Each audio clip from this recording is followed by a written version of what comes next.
Mario.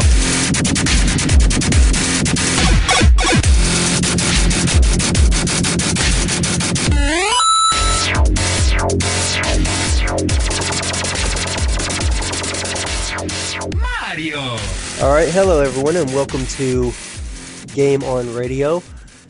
We have WowFood with us, and I am your other co-host, Rock Roberts.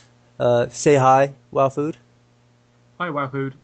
There you go. There you go. That's the person I like to see.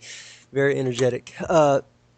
In case you missed the very first episode of Game on Radio, which I'm pretty sure most of you have, because I regret to even have done that episode.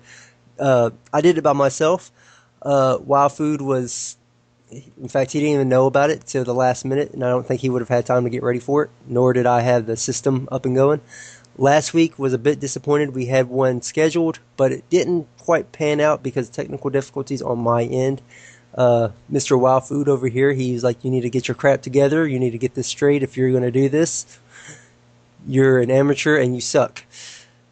I appreciate all those encouraging words of wisdom from Mr. WowFood.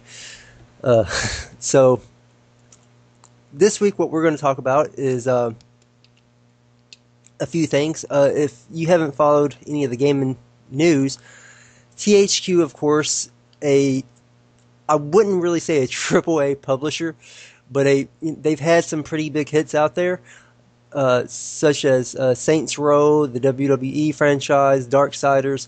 They are filing for bankruptcy. WowFood, he actually has some info on that. I'll be putting my 2 cents on that.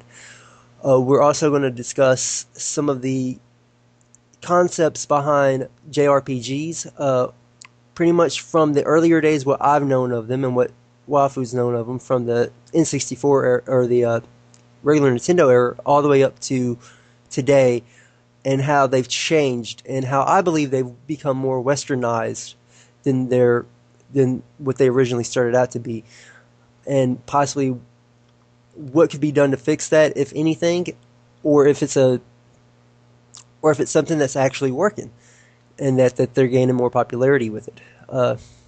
Also, as well as talking about the new Xbox 720, PS4, what we're hoping to see out of it, what some of you have messaged us hoping to see out of it. Some info on that as well, from some of the tech stuff from WowFood, as well as some of the hit and misses off the 360 and PS3 right now. What could be done to make them better, if there's enough time for it to be made better, and if some of it's, from my perspective, I think Sony has kind of missed the boat on some of the stuff for the PS3. We'll talk about that as well. And well, let's go ahead and start getting into the news and rumors part of the show. Let's go ahead and talk about THQ.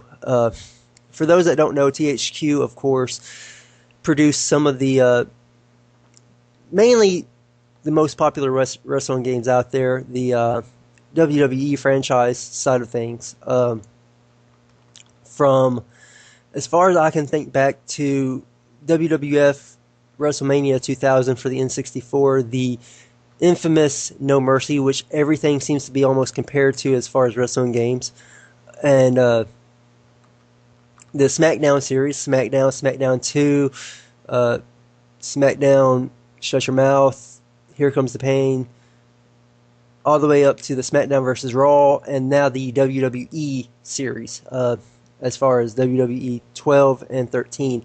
And their name is still on for 14, but I think that's kind of iffy right now. They filed for bankruptcy. Pretty much, there's a lot of debt there that they just cannot pay off, pretty much. They've gotten in over their head, and I think it's kind of a sad thing, because they've had some pretty quality games out there, Saints Row being one of them. I just downloaded Darksiders off the PS Network. I've been playing that. Graphics are amazing. The story seems pretty good. Of course, you also, like I said, you have your wrestling. You also had the UFC games that came from it as well. So there's a lot of titles under the THQ umbrella. So Wild Food, what do you make of it all, and what do you know of what's going on with it? Well, I started getting worried about THQ going out of business a few years back. I mean, they started closing down offices for no apparent reason, laying off hundreds of staff at a time. And I think they've just not been able to keep up with the times. They suddenly decided to rapidly expand across most of America. There's a small period where they opened up offices in new cities every couple of weeks. And they just seemed to overstretch themselves. They only had a good enough infrastructure to handle so much, and they went over that. They spread themselves too thin, and it came back and bit them in the ass. Right, and I think that's a sad thing. I do remember hearing about them popping up offices all over the place, new studios and whatnot. Uh, like I said, I think it's a sad, sad story. I feel bad for the employees that work there. I feel bad for the stockholders or the shareholders that are actually been completely wiped off the map now. That they're not going to get anything back now. They're completely out of the picture. But on the other hand, though, with the shareholders and stockholders, they're the people who have pushed THQ and every other company to rapidly expand during the gaming boom. Correct. If anything, everyone's to blame for the crash. Correct. Uh, the gaming boom now is gotten. I think it's gotten out of control, and I think THQ is a prime example of that. We see the likes of Call of Duty, Madden, stuff of that nature, where they're releasing a new game every year. Uh, and I think, not just part of the blame was on the stockholders and shareholders, is also some of the contracts that they have out. UFC wanted a game released every year, I believe. They had that for a couple years. WWE, they want a game released every year.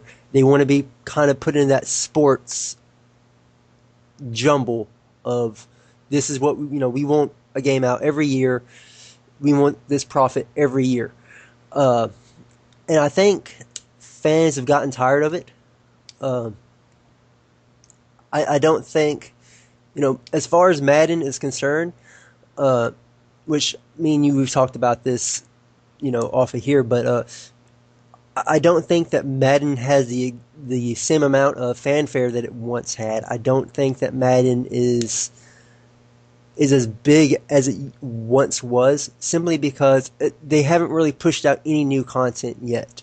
In the last couple of years, that's been a real, eye catcher. Like, wow, I really want to play that. The last Madden game I played was Madden 2006, and the way that they had their career mode was just awesome. And I really haven't played another one since then because there's really been nothing to catch my eye, something new from them. And I think THQ, they didn't really have anything to catch anybody's eye, really, besides the Saints Row. I think a lot of people really like Saints Row and Darksiders. I think that I didn't really hear much about it. I think it was kind of, it was promoted, but I don't think it was promoted as heavily as it needed to. At least I didn't think so. I could be wrong. I don't know. When you said about, their big games being things like Saints Row and Darksiders, I think a lot of problems there were they weren't new games. Whenever you saw Saints Row, any review, any mention of it, and there was always a dozen comparisons of Saints Row to GTA. Metro. I think I actually heard somebody compare Metro, whatever it's called, to the Fallout series quite a few times. They're both set post-apocalyptic future. They're both it's almost the same story in a different location. And I think that's another thing that bit THQ in the arse. They weren't innovating, they were taking existing games, tweaking them enough to say they're different, and then saying, hey, we released this brand new awesome game. Then they weren't, they were just clones. Right. Which I think is also a problem as well. Game has been out since at least the 70s, at least. And, that was almost 40 years ago, possibly, maybe if not more. So within 40 years, I believe everything, story-wise that can be done with a game has been done with the game. You know, take for example the Final Fantasy series. It's pretty much the same story, rehashed, retold with new characters, with a few new plot twists. Uh, something's you start off, as just a lonely pawn in the world, not really much doing much of anything. Uh, you know, on an adventure, and somehow you get pulled into this big, huge dilemma where the world's going to come to an end. Someone's trying to take it over. Someone's trying to destroy it. Something of that nature. And it's up to you and your party of misfits to save the world and all of its inhabitants. It's pretty much the same stuff, just being rehashed, and that's just where we are now. Gears of War, post-apocalyptic, I guess you can say, type ordeal with Gears of War, where aliens or whatever they were. I never finished the entire series, where the world is pretty much under attack. It's pretty much going to be ended if they don't do anything about it. Fallout, which is a great game, Fallout 3, I have it on the PS3. I love it. The graphics are amazing. The story is pretty good for the most part. But how many games do we have that's set in that type of time frame? Half-Life. I try to play. I try to play Half-Life and Fallout 3 at the same time. And it was just really kind of like I was playing the same game, really. Just a bit of the different storyline. That's just what got to me. And, THQ, as a publisher, they need to go and they need to try to find something new. Or they need to have. Maybe they wouldn't have been in the position that they're in now. So. I mean, honestly, I think THQ may have been better off going to the I can't think of the right term for this. Assistant publisher role, like Obsidian, I think it is. Okay. Although they're a games company, they make games which have been licensed to them by other companies. They made Fallout New Vegas, I think it was. They're often hired in to make games for another company to take over a series. And I think THQ would have been quite good at that. Right. Another downfall of THQ is that they had a lot of games out there. I mean, there was hardly, especially on the Wii and the DS, you could pick up any type of child's game, and it didn't have a THQ logo on it. They had like the Nickelodeon franchise. They had a bunch of franchises under their belt, and I just don't think that it appealed to the audience that they was going for. I don't think it's so much it didn't appeal to the audience as they didn't live up to the audience's standards. Kids Right. these days, like big games. I mean, a friend of mine, his nephew, got Skylanders for Christmas and he loves it. And from looking at it, I actually want to play it myself. But it's a game aimed at small children. The games that were being released by THQ for Nickelodeon releases were just shovelware. They were games you'd expect to see 10 years ago, perhaps. And I don't think kids wanted to play them. They weren't interesting games, even if they did have SpongeBob in the title. Right. Mike, we bought a couple of the Nickelodeon games for the Wii, and it was because of the SpongeBob. I'm not going to lie. My kids, they saw SpongeBob, like, hey, SpongeBob. And once they got home, the controls was very hard for them to play it. And we're talking about, 3 and 5-year-old, 4 and 6-year-olds, trying to play these SpongeBob games that's rated, E for everybody. The controls was just awkward. It really was. And because of the controls were so awkward, there was no fun gameplay in it. I even played it for a little bit just to try to help them out, and it was just... I felt like I was putting an N64 controller back in my hands for the first time. Yeah, it was that awkward. And and I turned it off. I'm like, I can't do this. It was like playing Mario 64 all over again for the first time, where you're trying to walk across the beam and not fall off, and it's almost impossible unless you're barely taking your time. Hmm. So I think they could have done a little bit better with the control schemes, but I'm not saying it's like that for all the games. I know some of the people had issues with the with the wrestling control the wrestling controls.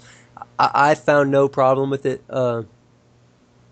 As soon as SmackDown came out, not even really SmackDown, with WWF No Mercy and WWF WrestleMania 2000, I liked the controls. It was very easy controls, very easy to pick up and go with it. You didn't have all these different combos like you did with the with WWF Warzone and WWF Attitude, where you had to have like these combos to do the moves. It was just that was just horrible.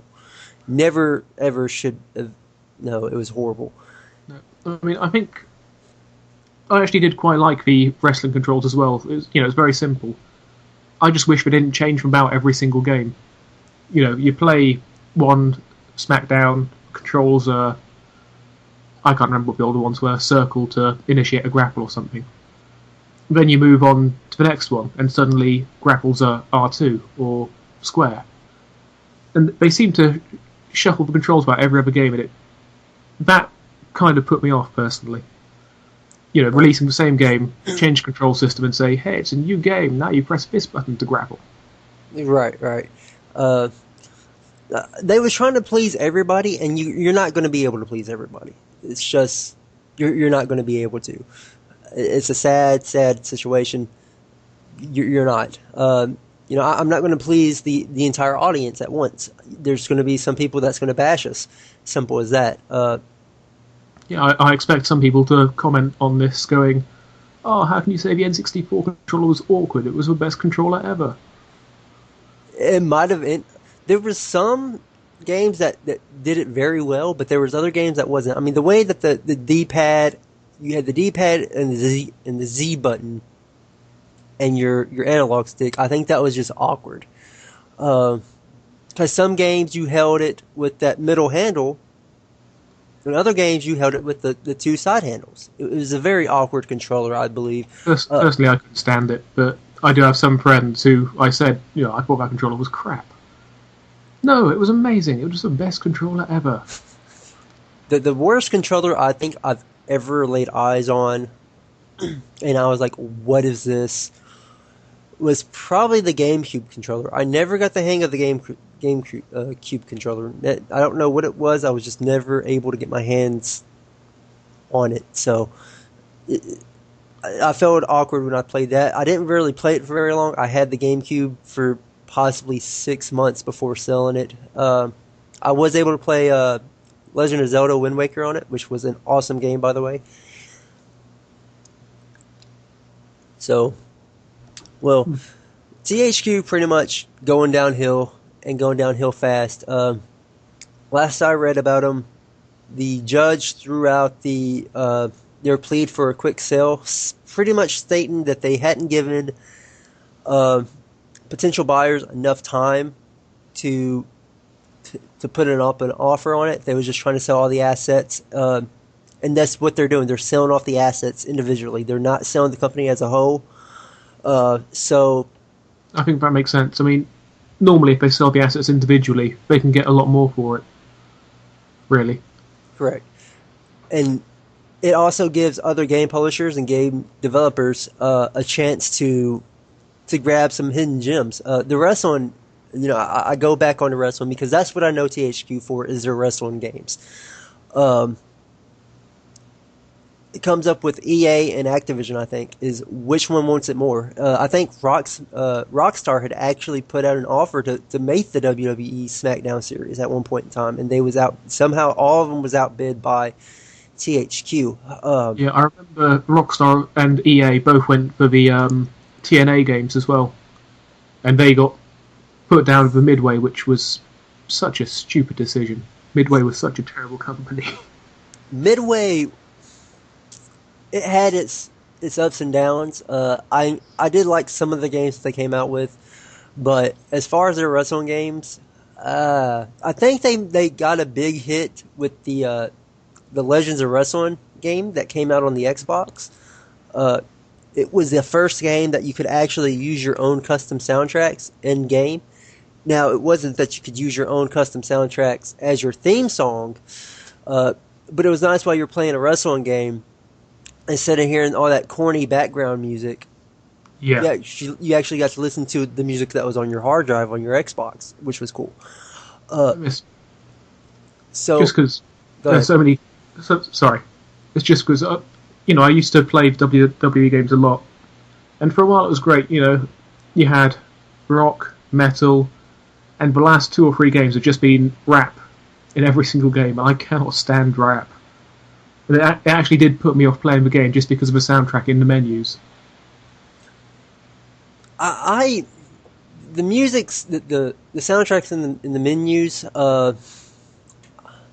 It's I enjoyed like 2007, like WWE SmackDown versus Raw 2007, I believe it was. I think I had a good menu soundtrack. Now they keep going back and forth.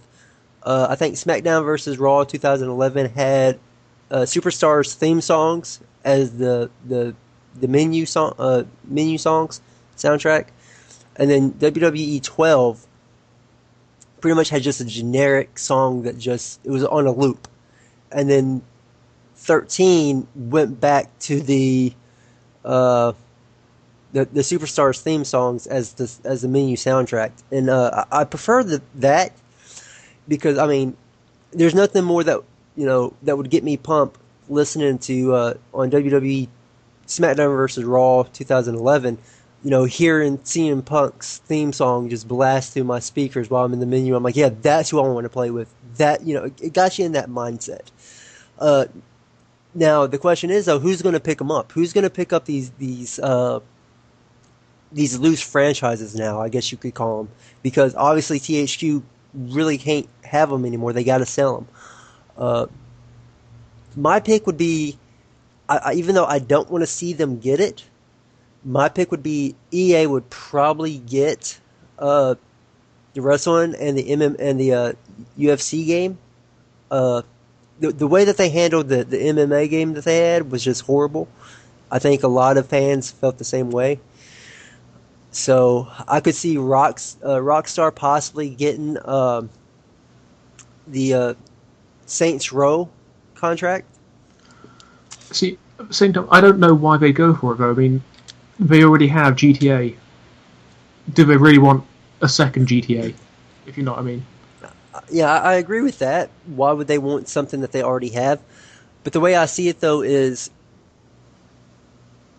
it's kind of is to have more under their umbrella. They could do something different that they're not doing in the GTA world, and have a whole different world that they can play around with. Kind of like with Final Fantasy. You have this huge Final Fantasy world in one game, but you remake it in another game. Pretty much the same story with just different characters, but you get a whole different way to play with it in a whole different light. And I think that's something that they might want to look into. I could be wrong. I mean, Activision. Activision's always wanting the next big thing. Of course, they have Call of Duty. Uh, they can't touch EA with sports games at all, or even 2K. 2K Sports I think is up there. I mean, they have some excellent sports games. I liked it when it was EA, when you had Madden and 2K, whatever for the NFL. I loved that little war that they had going on. We might see 2K get the wrestling and MMA games, and I think that would be excellent. And I think a lot of fans feel the same way. I mean, honestly, going through the games that they have at the moment, I would have thought that what was it called? Saints Row. I actually think that might go to Activision Blizzard personally, just because Sleeping Dogs, another open world, similar genre game, that was originally Activision Blizzard, and they cancelled it because it was costing too much and taking too long to make. It almost didn't come out, and it seems like They wanted to make the game, but they didn't want to make that game. Saints Row is already established. It's already quite popular. And if they pick that up and take all the assets with it, they already have everything there to release the next game. So, personally, I think Activision Blizzard are going to get Saints Row. For the other ones, let's see. I think Metro may also go to Activision Blizzard. It seems along the lines of the games they like to make at the moment. But I have no idea who would pick up Darksiders at all. Most of the companies I could think of who might have considered it have disappeared at the moment. And for wrestling games, I would really hope they go to Rockstar because they can do gameplay, they can give decent graphics, but I don't think it will. I'd love it to because Rockstar are good at telling a story, and that's the one thing which has been missing from a lot of the games recently.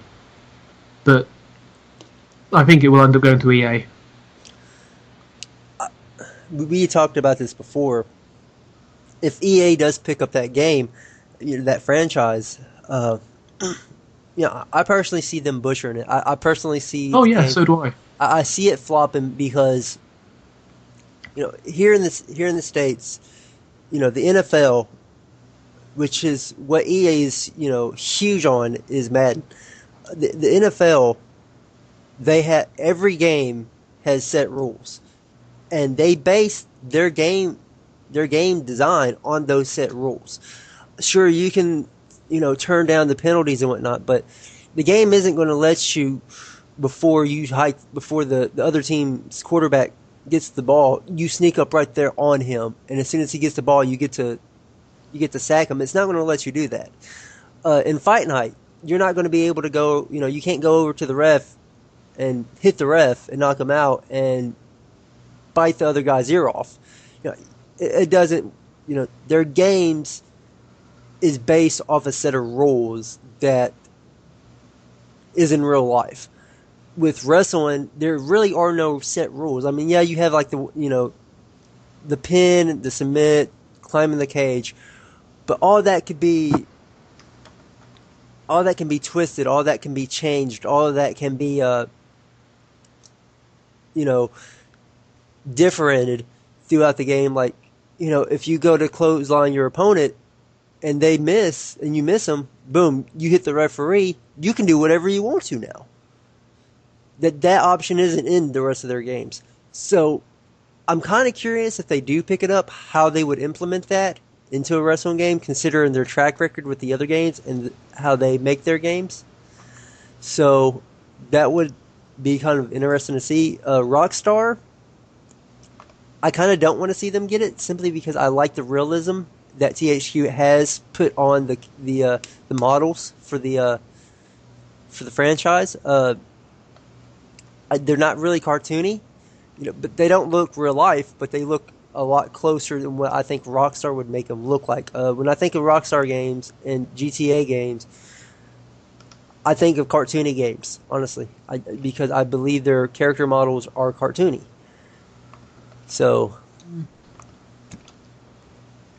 but I'm not so sure on that, but it probably depends on which Rockstar games you've played. Really, the only Rockstar game I've really ever seen and I really played was Grand Theft Auto.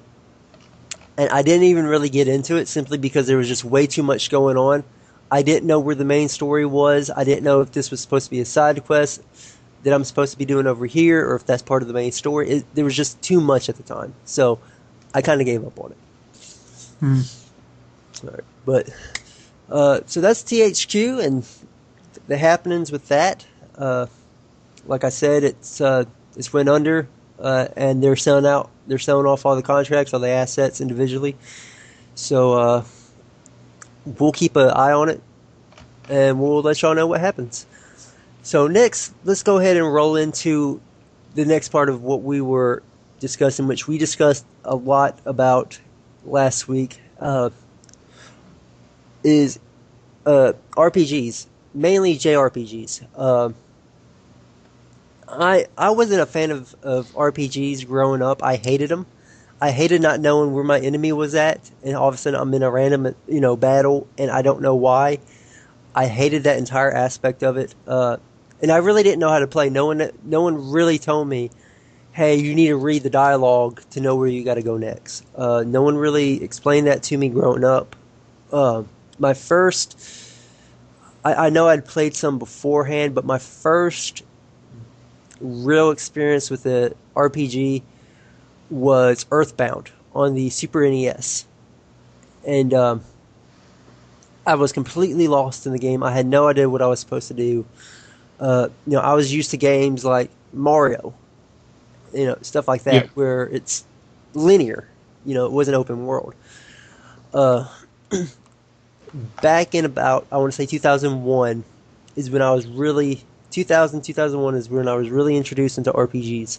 I remember watching a friend of mine play Final Fantasy VIII, and I would just sit there and watch, and I would watch the story unfold in front of my eyes, and I really wanted to get into it, but I was kind of scared. I was kind of put off because of my experiences when I was younger. Well, Yeah. then a friend of mine said, no, no, no, this is how you have to play. You have to play it like this. And she sat me down, and the first game I played was Final Fantasy VII. And it took me 6 months to beat Final Fantasy VII. It took me the entire summer, half of the school year and pretty much the entire summer to beat Final Fantasy VII. But I finally did it. So, you know, from there till now, Final Fantasy 13 Part 2 came out not too long ago. Final Fantasy 13 Lightning Returns comes out possibly at the end of this year, next year. Uh, I just bought White Knight Chronicles for the PS3, and it's not what I remember. JRPGs are not what I remembered when I was growing up. No. Uh, Final Fantasy 13 I thought was a good game. I used to defend it left and right from Final Fantasy fanboys, I guess you would call them, and they would, most of the fanboys would say, "No, this is a horrible game. This game sucks." And I would say, "No, it's a good game. It's." They're like, "Well, it's too fast. It's too linear. It's not open world like it should be." And I'm like, "No, that's the part of this. That's part of the story. It's if you're marked for death, you have a certain time to get to this, to this place." Before you die, you're going to try to hurry there. You're not going to go explore in other towns if you have a time limit on your life. It just doesn't make sense from a realistic standpoint. No. But then after talking to you about it, I completely see where you're coming from. If I can interrupt quickly, Go ahead. it's just that Final Fantasy has its own set of standards. It's built up over the years. You start off the game, every single game I can remember of Final Fantasy, aside from Final Fantasy 12 and Final Fantasy 8. You start off the game and you're in some kind of battle, in some kind of epic situation. You have to escape, you have to do something. You have to run, you have to hide, you have to fight. And that's continued through the entire game. It's not, although you've had points of it's an open world and you can travel around to do what you want, story-wise, you still have the we have to get here quickly elements. Going to FF7 because it's the one most people remember. You start off the game, you're blowing up a reactor. You leave, you have to get back to Sector 7 quickly. You nearly miss the train. All this is exciting. Small period of downtime, you've got to go to the next reactor. Something goes wrong. You've got to get back to Sector 7 quickly. Something else has gone wrong. You have to find Tifa. And all of this is constantly pushing you to both explore at the same time, but continue on quickly. And Final Fantasy XIII, although it had the straight into the action, straight into pushing you forward into the game, it lacked the open world elements that other Final Fantasies had as well. Every Final Fantasy I can remember had its own side missions. Final Fantasy VII had the Golden Saucer, Final Fantasies 8 and 9 had card games, 10 had Blitzball. 13 didn't really have any of that. You had no downtime. They skipped that entirely. And they just missed out the balance of it. I completely agree with you there.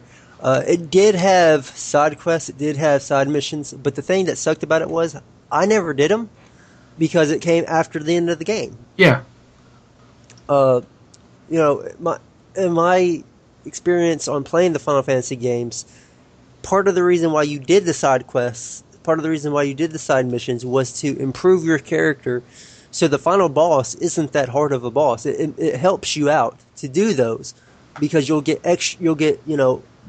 better weapons, better summons or GFs or Aeons or whatever the game was calling yeah. them at that time.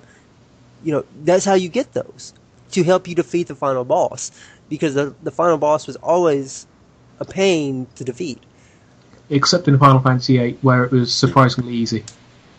I have not finished Final Fantasy VIII. I've gotten to the end of disc 2 at the beginning of disc 3, I believe it was, and I forgot to pick up a GF earlier in the game, and I just could not beat the game.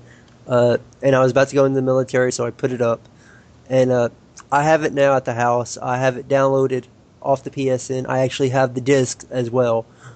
Uh, I'm not a big fan of it. It bores me because you have two different you have two different sets of characters. You have the present day characters, such as Squall and all of them. And And then you have the past with Laguna yeah, and Ward, and the other guy can never remember his name.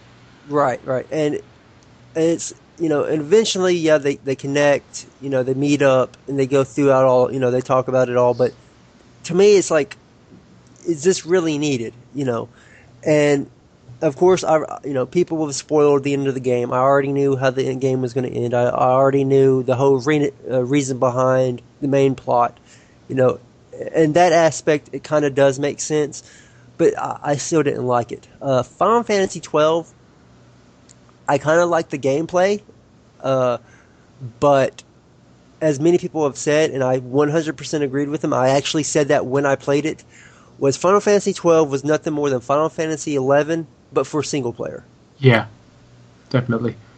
I Uh, mean, when I brought up my example before of all the games are very fast paced, apart from FF8 and FF12, it's true. Final Fantasy VIII. Personally, I got quite bored of it because you weren't in a hurry to do anything. Even when it was a case of after the Timberwolves, I think they're called, get kicked out of whichever town they're in. It's not a case of we have to get to Galbadia Garden as quickly as possible and report our failure.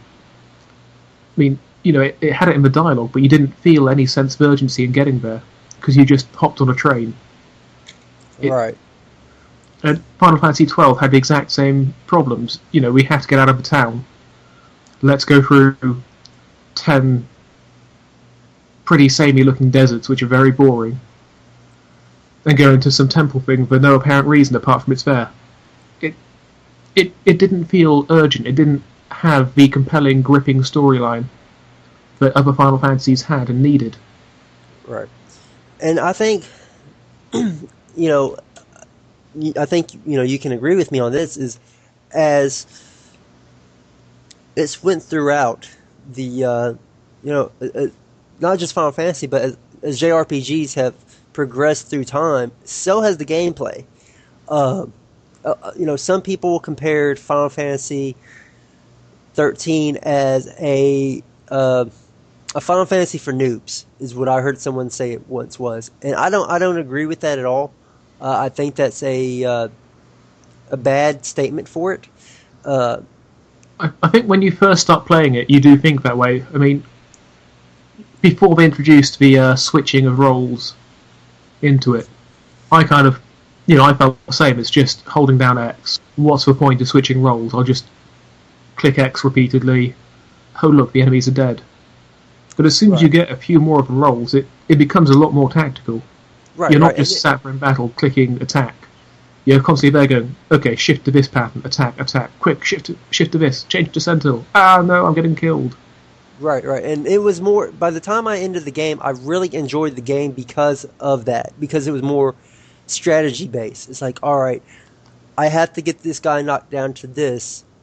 What's the fastest way to do it? Because I only have a certain amount of time when they're like this to really inflict some real damage. And I think something that had happened along the lines of not just Final Fantasy but RPG or JRPGs altogether is that they've gotten to this mindset that they want to be more westernized. Mm.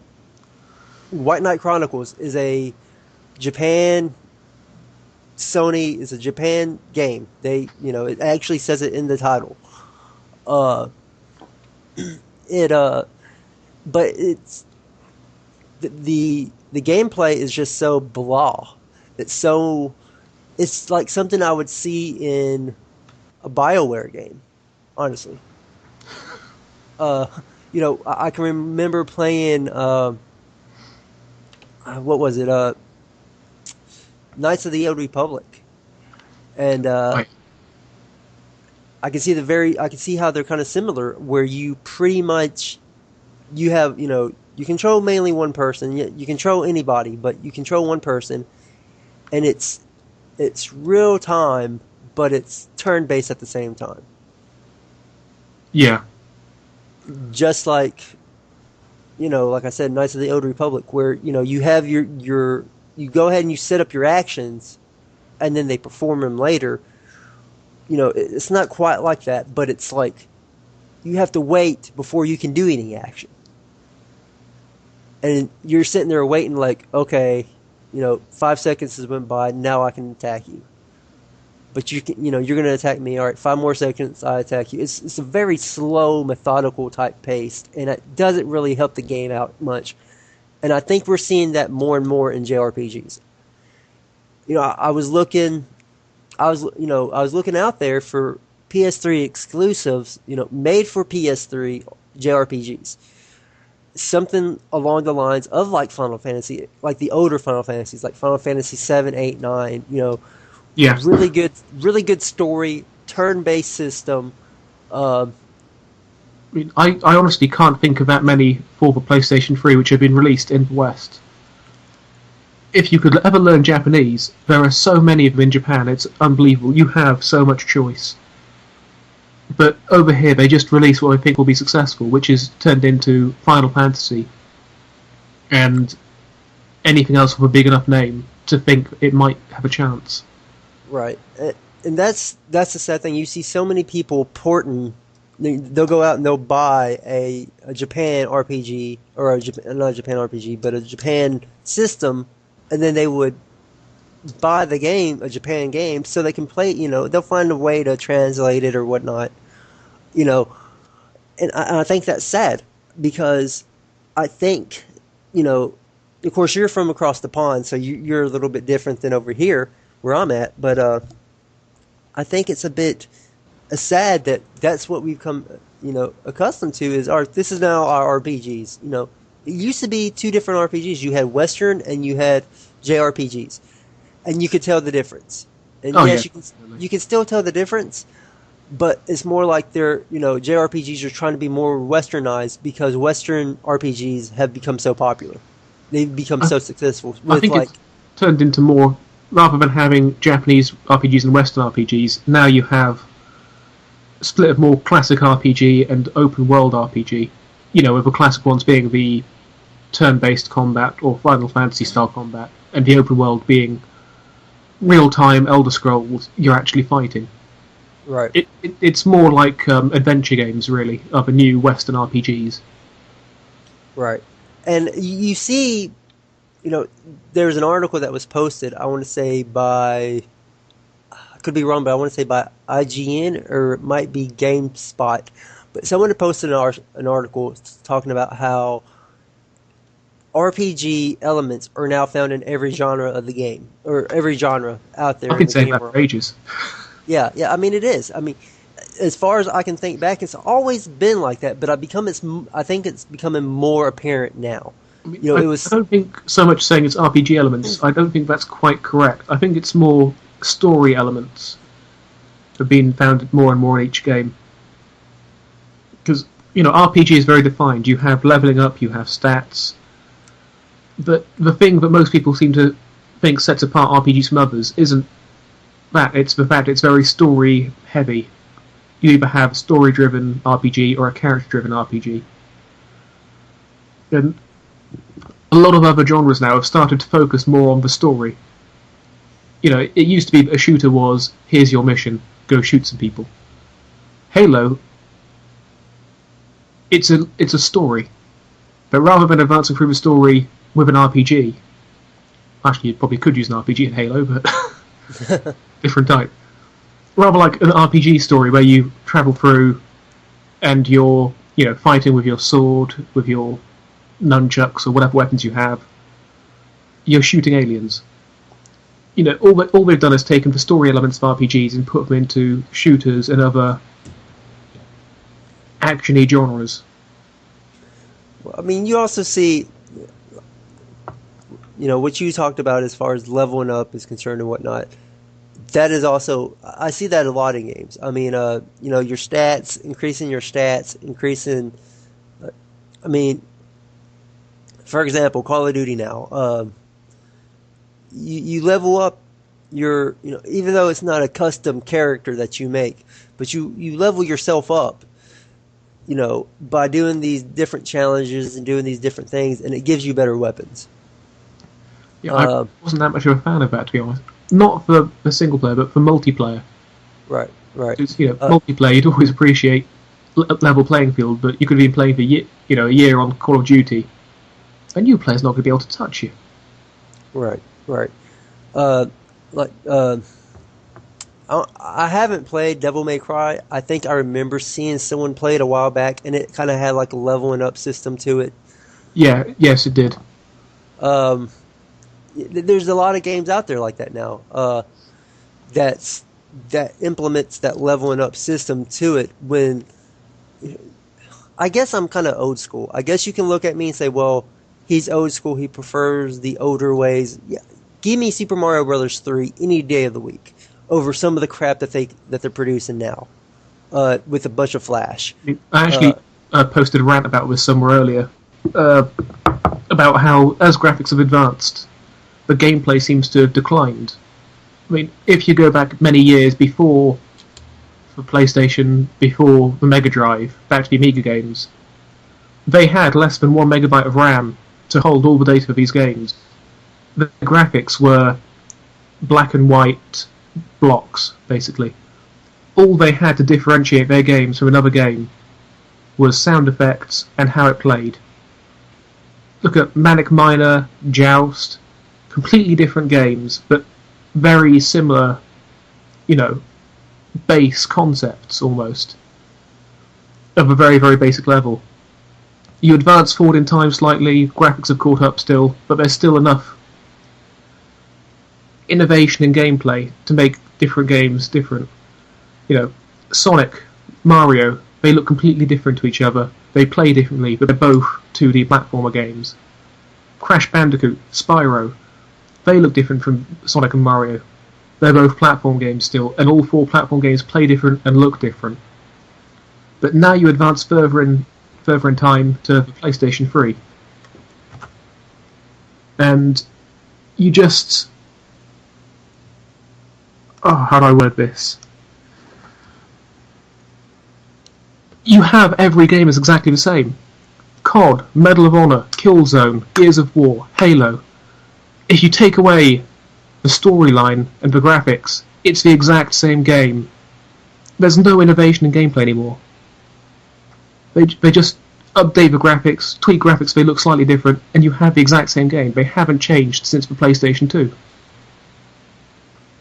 It's just depressing, really. Yeah, I agree with you 100%. It's more about flash. It's more about presentation. It's no longer about the gameplay. And I think that's a sad, concept. And I think that's where JRPGs is heading to now. We've seen it over here for a while now. It's more like, all right, what can we do graphics wise? We'll worry about gameplay later because we can add gameplay via DLC later. Exactly.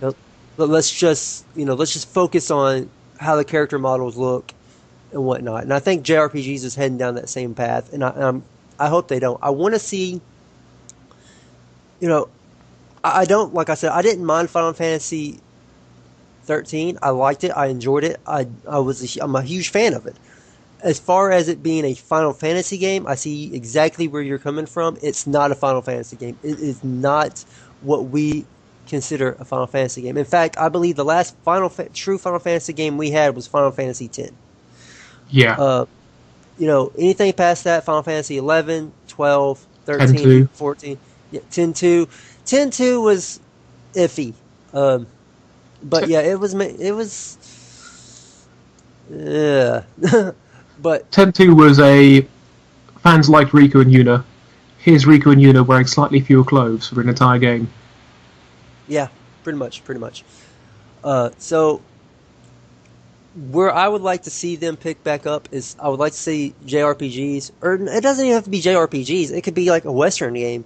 Pick up the classic JRPG style. If you want to find a decent JRPG, do you have a PSP or a PSP Vita?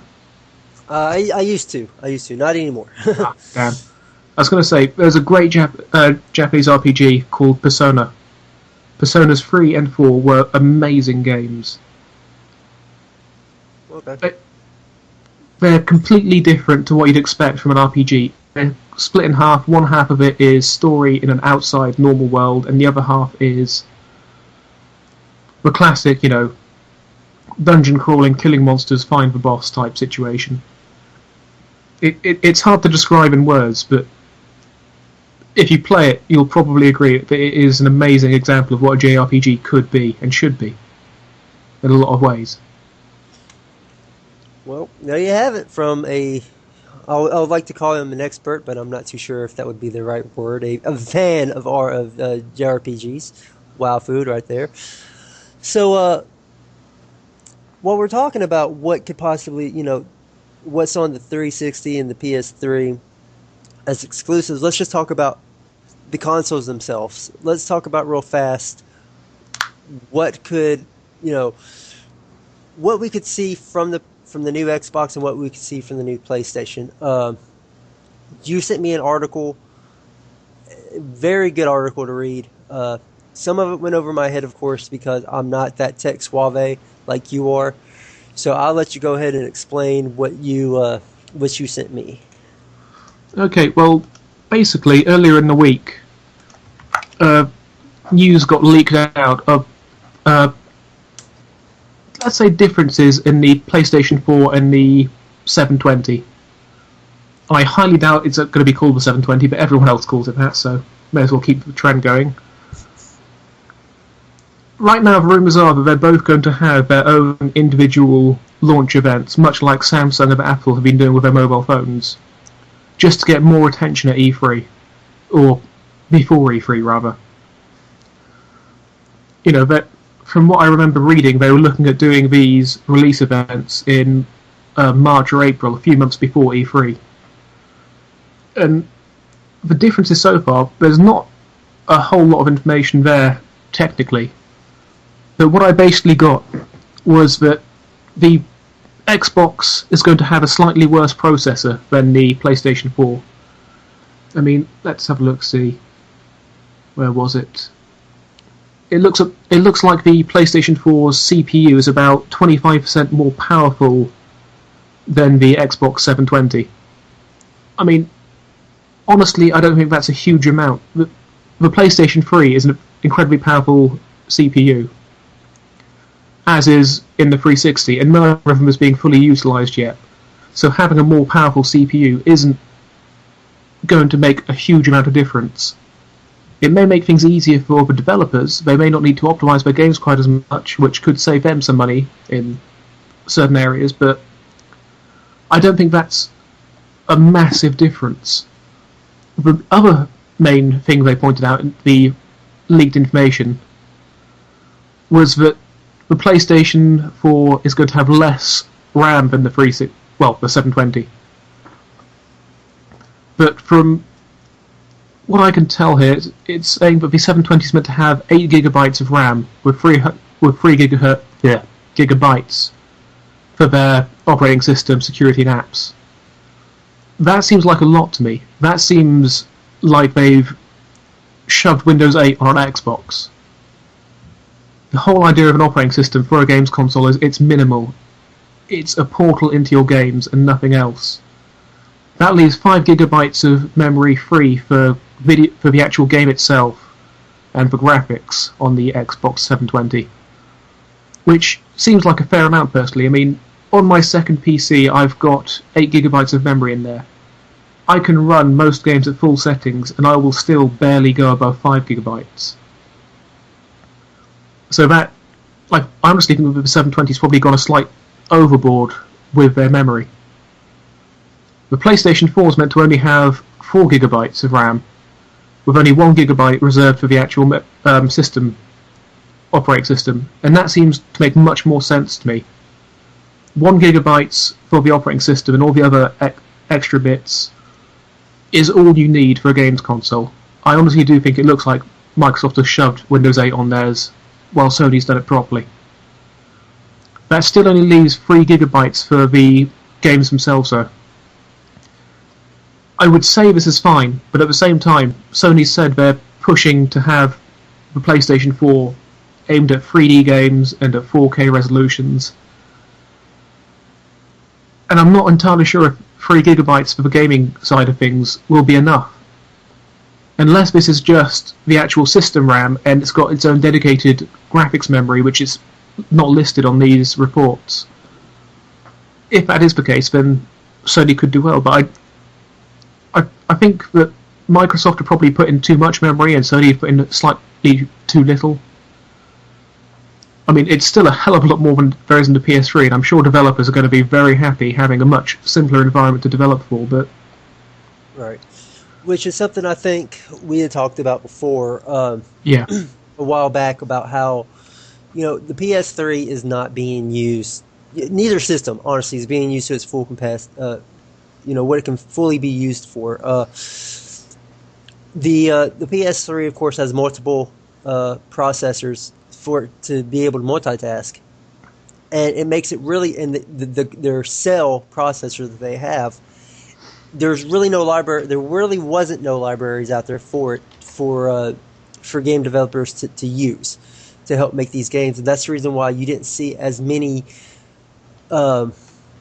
first party games,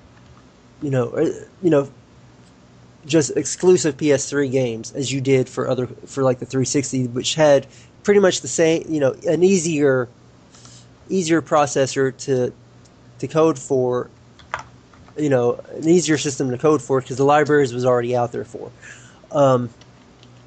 I think, I'm right here at a few of the websites that I had posted a few things for on what people would like to see in the new, in the new 360s and PlayStations, or the new Xboxes and new PlayStations. We had people say they wanted Wi-Fi enabled.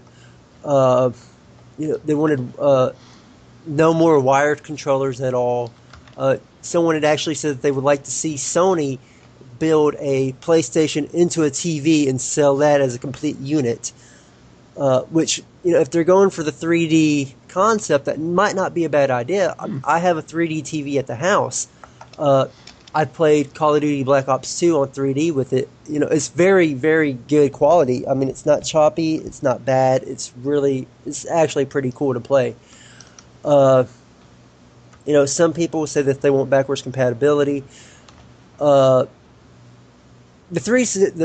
next Xbox, I believe, is going to be backwards compatible. I don't doubt that one bit. Microsoft never even said, they never took away the backwards compatibility on any of the systems at all. It's still even with the new systems that come out, the backwards compatibility from the original Xbox games are still there. They just limited the amount of titles that they was putting out for the backwards compatibility. Not all original Xbox titles are backwards compatible. Sony, on the other hand, their first two generations of the PS3 that came out, they were backwards compatible, but the newer ones, they're not for the PS2. They are for the PS1 games, not for the PS2. And I think that really, really hurt a lot of people, but there's also a reason behind that.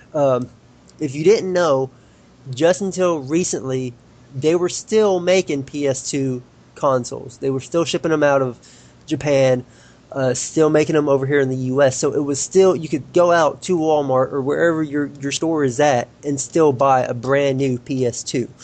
So why would they want to have it where you can still buy a brand new PS2, but you could buy the games for that PS2 on a PS3? Now that the PS2 is no longer in production, now that they've stopped producing it, we might be able to see the PS2 emulator back on the PS3. That is something I would really like to see. Hmm. Uh, you know, I think some other stuff would be good for it. Would be, as far as PlayStation goes, you had said something about it, but indies, like indie game developers, you see a lot of that on the 360. Yeah. And I think that's great. I mean, it gets small little companies, it gets their foot in the door to possibly become bigger companies and make a lot of money, and they make cheap games. Yeah. Whereas you don't see that on the PlayStation. No, I mean, and the indies are actually pushing innovation. Like I said earlier about how graphics are somewhat taken away from innovation in gameplay. Indies don't focus as much on graphics, they can't afford to. You see these games being released for 50 million, or however much it costs to make them. A lot of that money is purely spent on the graphics and animation, where indies don't have that budget. They do what they can with graphics, and a lot of it is still simple 2D stuff. So instead they have to innovate on the gameplay, or the physics, or the audio. And I think that actually makes some indie games much better than some of the, big company games you see released. Right. Something else, and you've actually said this before, that you would like to see all games available via download, which I 100% agree with you on that, as well as what you said about a bigger hard drive. These games, Darksiders was a 10 gig game to download off the PlayStation Network. Huge game to download. Spider-Man Dimensions, I think it was called, for the 360 was only a 5 gig download. But when you're looking at, if you're going to just do the digital download games, if you're only going to buy your game digitally, you're going to need a bigger hard drive. You're going to need to be able to interchange hard drives and not mess up a lot of stuff. What I would like to see implemented, one, for PlayStation, I would like to see Sony implement the interchangeable hard drives instead of you actually having to crack open your system to get to your hard drive. Yeah. And I think that was really bad on their part. I love how Microsoft implemented that. Obviously, they knew the future. They saw, all right, there's going to be a lot of downloadables, downloadable content. There's going to be a lot of this stuff that's going to come up. We need to have it to where people can buy bigger hard drives for the systems. Another good use for the Xbox hard drives is if you have multiple people in the house.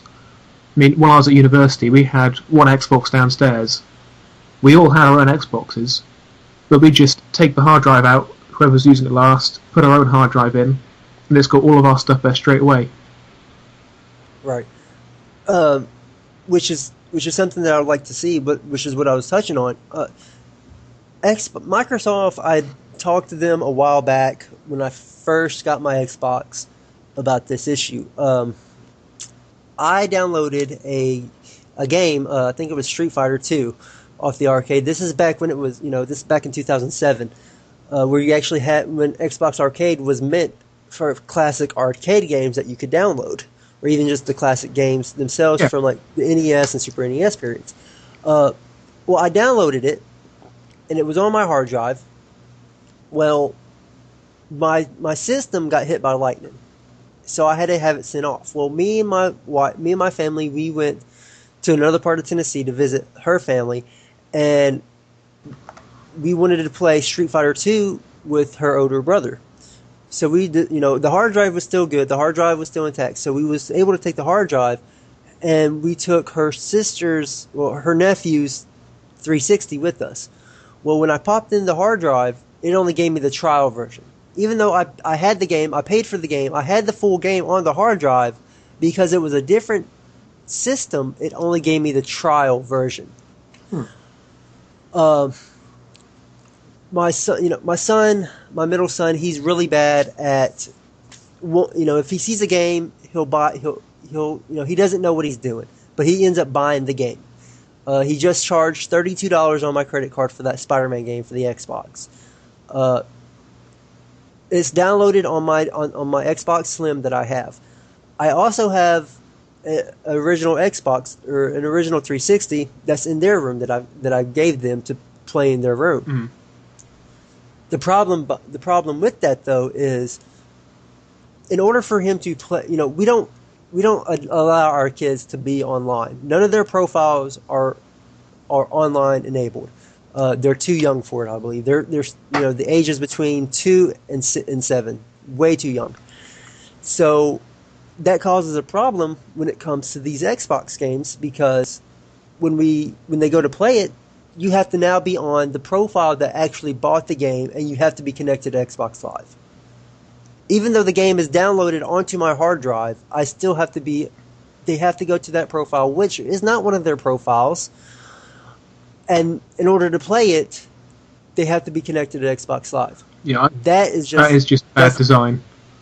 It is very bad design, and they need to get away from that. That's something that I hope to see fixed in the next round of consoles. Now, do I see the next round coming out this year? No, I do not, and I hope that they don't. I believe, one of the reasons why yes, the Wii U is a moderate success. There was a lot of people that did buy it. I don't think there was as many people that bought it that Nintendo wanted to buy the Wii U. No, I mean, I will say now, the store in the town I live in, they have a corner of the store, basically, which they've always put the dying stuff in. First it had GameCube, and it was ignored completely. Had PC, and it was ignored completely. That corner has now become the Wii U corner, and I've stood in that store for a couple hours at a time. Mostly out of boredom, mostly because it's warm in there and it's cold outside. And nobody goes near that corner. The Wii U has been given the deaf corner. They don't see it going anywhere. And I can honestly understand why at the moment. I saw a demo of Mario Wii U. It actually looks worse to me than Mario Bros. Wii did. You can't release a new version of a game and have it worse than the previous one. It's not done. One of the things that I see that Nintendo did wrong, though, with the Wii U, I think that they did right, was that we knew about it. They hyped it up for a couple years now, so we knew it was coming. Mm. But I think what they did wrong was when they gave out the price for it, because there was all kinds of speculations on the price tag, and I think what both Sony and Microsoft should have done was, if they plan on releasing it this year or even next year, they should have said something about it. They should have gave us an idea that it was coming during E3 last year. They should have given us a heads up on, hey, we have this system in development. This is what we're trying to do. Get ready for it. And with game systems, I mean, how much was the PS3 when it came out? Like, I think it was like $500 or $600 over here in the States. Yeah, PS3 in the States was $600, and that really, really annoyed me. Because people in America I know were complaining, "Oh no, it's $600." Buying it in the UK cost £600. At the time, the exchange rate was $1,000. See, that's outrageous. And so if it's as powerful as they say it is, it has all this new technology as they say it's going to be, as the rumors put out, then you can expect possibly the same price tag, if not more, when it comes out. So so that gives gamers how much time to save up for these games? No. I have a family of 4. I have 3 children and a wife. I work literally 7 days a week, 8 hours a day. I make a good living, but at that same time, I don't have time to save up for a PS3 or a PS4 or a 720 when I don't even know how much I need to be saving up to begin with. Mm. There's no hype around it. If it was to be released holiday of this year, which is what which is what a lot of rumors have said. There's been no hype for it, no time to hype it up, no price tag given, and I think it will fall. I think it will fall flat on its face, and I think it will fail for the first year of launch. You see, I've just been going over the numbers again of the CPU power, and from looking at it, theoretically, the PlayStation 4 actually has a slower CPU than the PlayStation 3 did. And likewise, the Xbox 720 has about the same power CPU as the Xbox 360 did. And I think that's because they're trying to save money. I think they both realised that last generation, or the current generation at least, was launched at too high of a price. People weren't making use of the hardware. They still aren't making use of the full power of the PlayStation 4, PlayStation 3. And they're not trying to pump out the best possible system they can. They're trying to put out the best possible system that people will make use of. I mean, Right. if the PlayStation 4 is making use of an AMD 64 CPU, like they say it is, then that means that although the PlayStation 3 is theoretically about 30-40% more powerful than the PlayStation 4 is CPU-wise, they can't access that power on the cell. They still can't access that power on the cell. On the PlayStation 4, the libraries exist. They can go straight in and use that full 1.84 teraflops, which they still haven't been able to reach on the PlayStation 3. Now, since we're talking about, the PS3 and 360 and the comparisons between that and the newer systems that might be coming out, what are some of the hits and misses that you've seen that Microsoft and Sony have done with these current gens? Ooh. Well, starting off on... I'll skip past the CPU because I think I've already aired that quite well. Graphically, I think they both launched just at the wrong time. They both launched using the NVIDIA's 7000 series GPUs, which limited them to DirectX 9 and OpenGL 2. And very shortly after that, the 8 series came out, and since then things have been rapidly released, which make use of DirectX 10, DirectX 11, OpenGL 3, OpenGL 4. And they skipped out a lot of potential power just by releasing one generation too early. So I'm hoping at least that this time, rather than releasing with the latest GPU, I'm actually kind of hoping that Sony, where they're aiming for 3D and for 4K resolutions, will go for a lower power, perhaps a mid-ranged, but 2 GPUs.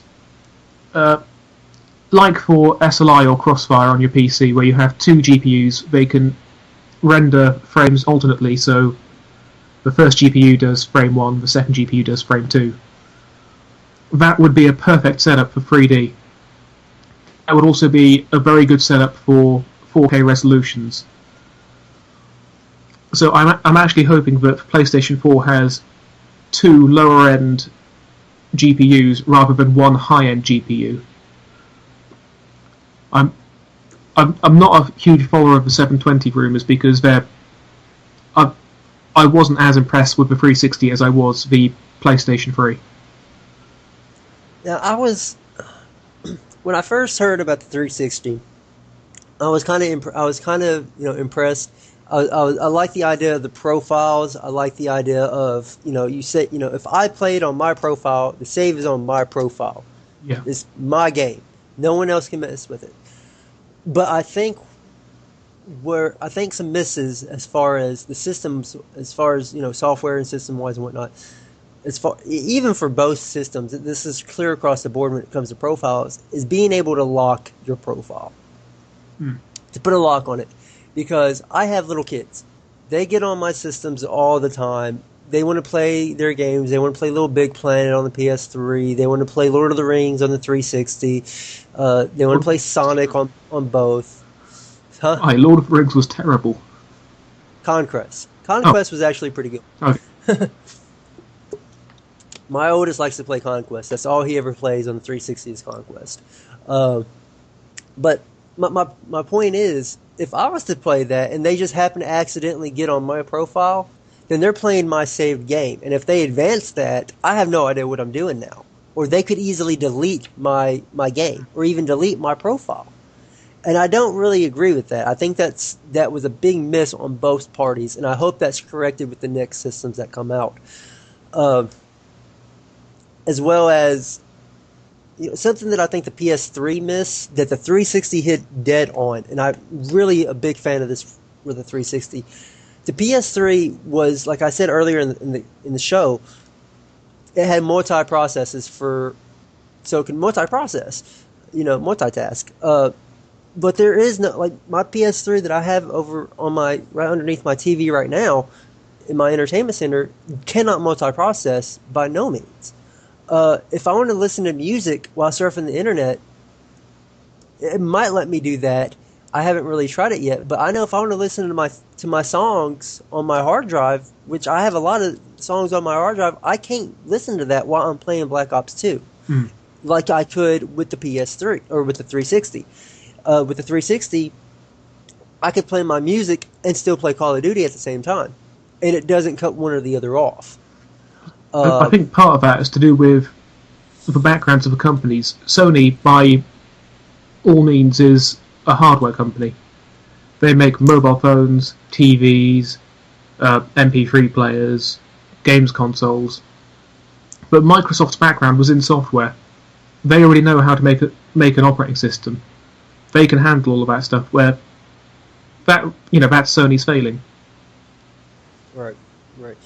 And something else I'd like to see is, well, that was my big thing, where there was the multitask thing, because I can't even listen to on the web browser for the PS3. I could go to Pandora, and once I click off that window to another window, even though I still have that window running in the background, it's gone. I can't. Yeah, it's gone. I can't listen to the music that's playing on it. Nothing. It's off to the side. I would really like them to change that, really fix that. Another miss that I found, I think everyone can agree, is them taking away the other OS on the PS3. PS3. Yeah, I think that was a big miss. I could understand the reasoning behind it, but if you're going to go out and you're going to hype this machine, if you're going to market this machine and market it like a computer, like they did, but take out the other OS that they had, with the tagline with it, what's the point on marketing it like that? A lot of people was upset when they did that, and I think there's a good reason why that those people was upset, and they have a legit reason to be upset. Also, Sony had a legit reason to take it out. You had people that was exploiting the system and jailbreaking it and hacking it and cracking it, and that was how they was going through again, that partly comes down to Sony's lack of experience as a software company. Right. When it came to the whole Sony hacking scandal, and people were saying, loads of this information was really easy to get to, it wasn't encrypted, they only had one layer of security, so on and so forth. If Sony had more experience as a software company and looked at the PlayStation 3 as what it is, basically, it's turning into a main. It almost is a computer now. And if they looked at it that way, they may have fixed some of those holes, but in the end, they had to fix them after the fact. They didn't realise these were such big issues until they became big issues. While any other company with a history in software would go, "This isn't encrypted. That's bad." Right. So I mean, those are some of the things that I feel was hit and miss on the the PS3 and the 360. There's a lot of other stuff I could touch on, but I'm really real fast before I stop that part of the segment. Something that kills me with the 360 is Xbox Live Gold. I like the fact that because I pay for a service, I pay for Netflix, I pay for Hulu Plus, if I want to buy something off Amazon Play, I can do that without having to pay an additional subscription fee on the PS3.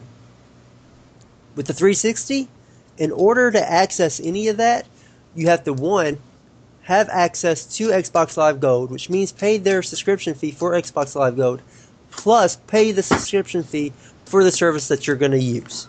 I mean, the one argument I have against that is, why would you use your 360 as a media center? Because, if I'm honest, if I turn my PlayStation 3 on, it's not amazingly loud. I'm pretty sure the mic probably picked up a beep there, but aside from that, it's very quiet. It's not silent, but I can't really. It's not distractingly loud. I can't turn my 360 on because I ripped the button off. But I turn my 360 on, and it's like a vacuum cleaner almost. I mean, can I turn it on? Right. No, I've actually ripped the button off completely. I turn my 360 on, and it's just a loud whoosh of noise. I cannot hear my game, even with noise isolation headphones on. I can still hear the noise from the 360 loud enough to distract me from what I'm playing. Right. See, I mean, even though that, for me, I don't have that problem. Which generation of 360 do you have? Do you have the current, or do you have... I'm one of those lucky people who still has a launch PlayStation 3 and a launch 360. I think, yeah, I have a... I really won't say it's a launch 360, even though it is, sort of. The 360 I have now, I got in 2007. My original one I had was 2006, and it got hit by lightning. So I had to have it sent off to Microsoft, and they sent me a new one back. So, yeah, with that. The 360 itself is meant to be like a entertainment console now. It's no longer just about games. It's more family-oriented. It's supposed to bring everybody together. Whereas the PS3 is now more for hardcore gamers. The hardcore gamer now more than likely goes to the PS3 before they go to the 360. And I'm not saying that that's a bad thing, but I'm also not saying that's a good thing either. So my 360 that I have in the family room, which is the newer Slim 360, it is you don't hear it when you turn it on. You hear the ding when you turn it on, just like you do with the PS3, but that's it. You don't hear anything else. You don't hear any fans, nothing of that nature. So, but back to my point is, I hate the fact that if I want to do anything on my 360 at all, almost just about, I have to have Xbox Live. I have to pay that extra subscription for a console for me to use all the things for that console that I've already paid that amount for. And I think that's ignorant on their part, and I think they need to go out and they need to say, all right, we shouldn't just limit what he could do because he doesn't pay for our subscription service, even though he's paying this. If I have to pay a subscription service for Xbox Gold, then you need to give me Netflix and Hulu and all those other apps for free automatically. If it's just for that console, then that's cool. I have no problem with it. If I can't pull out my phone and watch Netflix on my phone because I don't pay for the Netflix subscription, but I pay for Xbox Live so I can watch it on Xbox. I can watch it on my Xbox. That's perfectly fine. I'm perfectly fine with that. Just don't make me pay two different subscription fees. It's pointless. I think they did the right thing with Final Fantasy XI, though, where Final Fantasy XI is, of course, a subscription-based game. Just want to interrupt you. I finally managed to get the Xbox running as an example of how loud it is. I can hear it in the background. Yeah. And this is a directional microphone. It shouldn't be picking up noise from behind it, so... that's what I mean by how distracting it can be. I can still hear it quite clearly with my headphones on. Yeah, that's kind of... Yeah. And I've actually swapped the fan out of this one for a quieter fan. This is just the DVD drive making noise. And I'm not even playing a game yet. As soon as a game goes in there, that gets so much louder. Yeah, that's how mine sounds. Well, my old one that I have in the boys' room. So, well, it's time for us to go ahead and wrap it up. We've went a little bit over. the projected target time for this. We're hoping to maybe lower that time, but I hope you enjoyed being here with us. And as always, check in again. We will not be having a show next week. I have some personal issues that have to be taken care of beforehand on next week's episode, so it's going to be a miss. Uh, so, but the next time that we do record, we plan on talking about a few things such as Valve's new console. Are they coming out with one? If they are, what's it going to be like? What's going to be some of the specs that we might be able to find online about it? What is it capable of doing? Uh, as well as talking about MMOs on a home system, such as you already have Final Fantasy 11 out there, and you also got Phantasy Star Online as well. We're going to talk about some other ones. Talking about MMOs, we're also going to be talking about the Elder Scrolls Online. Um, any information that we can get out there, we're going to try to relay it back to you. I know it's very, very little information that they have out there, but we're going to try to get as much as possible. Talking about Elder Scrolls, we're also going to talk about if there was any way to implement multiplayer in any of the other games without it actually turning into an MMO. I think you'll be kind of surprised with some of our ideas that we have, as well as some game and tech news and rumors, and as well as possibly talking about some music games such as Guitar Hero and Rock Band, if it's time for them to make a comeback, and if not, why should they die? Why did they flounder? And what could have prevented them dying like they did? All that and a little bit more next time on Game on Radio. Before I end this, though, I am going to put out a challenge real fast for myself. My wife bought me a electric guitar and Rocksmith for Christmas for the PS3. I've never played a guitar before. I've never played any sort of instrument before at all. If you know anything about Rocksmith uses a actual real electric guitar, which you have to purchase separately, and it teaches you the basics on how to play the guitar. They gave a GameStop manager a guitar, and within that game and a guitar, and within 6 months he was playing in front of I think 300 to 500 people, playing an actual concert in front of them people, after just playing the Rocksmith game. So I'm giving myself 8 months, which is a little more than what I've been told that I needed to use, but I don't get to practice every day. I'm giving myself 8 months using the Rocksmith game to learn how to play Passive by a Perfect Circle. I am going to make some vlogs on it and post them on YouTube about my progress, and I hope that you will like, subscribe, and comment. I had to do a little plug there on my channel. So that's my challenge that I'm giving myself, that I'm hoping that you all join me on my journey to learn how to play guitar. So for Mr. WowFood, Yep. and myself, Rock Roberts, this concludes this episode of Game on Radio. I hope you enjoyed it, and I hope you join us next time as we talk about the nice things in gaming and tech. Thank you.